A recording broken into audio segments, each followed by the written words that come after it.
যুবকেরা, তুমি যদি কারো উপকার করতে না পারো, করিও না, কমপক্ষে নিজের জন্য তো কিছু করো, নিজের বুঝটুকু তো বানাও। সারাদিন উলঙ্গ ছবি দেখে কার ক্ষতি করো? নর্তকী দেখে দেখে কার ক্ষতি করছো? ফেসবুকে উলঙ্গ ছবি দেখে দেখে কার ক্ষতি করছো? গত 1 বছরে 1 ওয়াক্ত নামাজ না পড়ে কার ক্ষতি করছো? মূলত আমার না, আমার ক্ষতি। তোমার কোনো ক্ষতি হয় নাই। কি বাপ, কেমনে বললে বুঝবে এরা? কিভাবে বললে বুঝবেন বাবারা?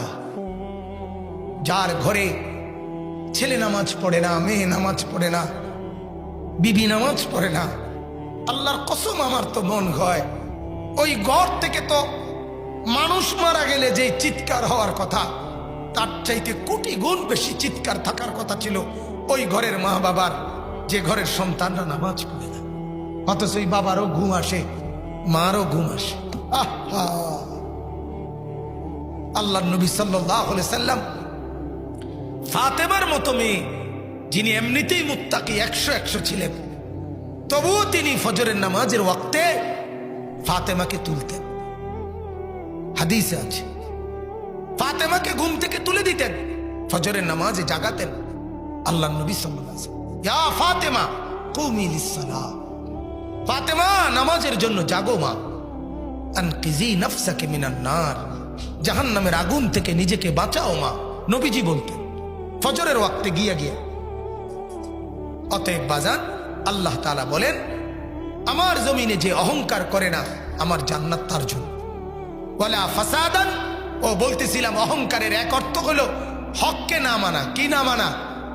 আর 2 নাম্বার হলো গামতুন নাস, মানুষকে অবজ্ঞা করা, তুচ্ছ তাচ্ছিল্য করা, কোন মানুষকে হেয় করা, এটা অহংকার। আল্লাহ তাআলা আমাদেরকে অহংকার থেকে বাঁচাক। আজকে যুবকরা, তোমাদের আচরণের মধ্যে অহংকারী বেশি। তোমরা একটা মোটর সাইকেল পাইলে এমন ভাব নেও যেন তুমি এই জমিনের বাদশাহ। তুমি একটা 15-20 হাজার টাকা দামের একটা বড় মোবাইল পাইলে তোমার চলাফেরা কথাবার্তার ঢং দেখলে মনে হয় তুমি এই জমিনের বাদশাহ। না রে দোস্ত, তুমি বাদশাহ না। এক বুজুর্গ বলছিল এক যুবককে, যুবক সুন্দরভাবে হাঁটো। ওই যুবক বলছে, আতারিফুনি মান আনা, আপনি জানেন, চেনেন আমি কে? কথা বলতেছেন যে। ওই বুজুর্গ তখন জোশে উঠা বুজুর্গ বলছে, যুবক আমি তোকে চিনি, আমি চিনি, তুই কে বলবো আমি? বলেন আপনি।